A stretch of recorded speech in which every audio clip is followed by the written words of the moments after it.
ভারতকে বলে দিতে চাই, তোমার সৈন্য আছে বেশি, অ্যাটমিক পাওয়ার আছে তোমার দেশে, তোমাদের আমার দেশে থাকা তোমার দেশের দালাল এখনো পর্যন্ত অবস্থান করছে, ভিসার মেয়াদ বাড়িয়ে দিয়েছে, আমার দেশের হাজার হাজার কোটি টাকা পাচার করে নিয়ে গেছে।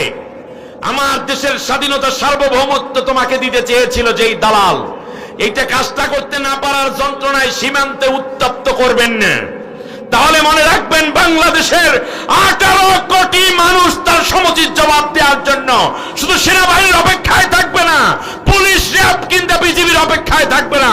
বাংলাদেশের প্রত্যেকটা মানুষ এক একজন সেনাবাহিনীর সীমান্ত পার করবে। বন্ধুত্বের পরিচয় দিন।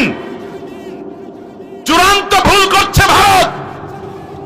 পলাতক প্রধানমন্ত্রী, খুনি প্রধানমন্ত্রীকে আশ্রয় দিয়ে বিশ্ব দরবারে তিনি ঘৃণিত হয়েছে ভারত। বাংলাদেশের সাথে থাকা সুসম্পর্ক নষ্ট করার জন্য খুনি মোদী সরকার ইতিহাসের আরেকটি আস্ত করে নিক্ষিপ্ত হবে। ভারতের যুবক এবং জনগণের উচিত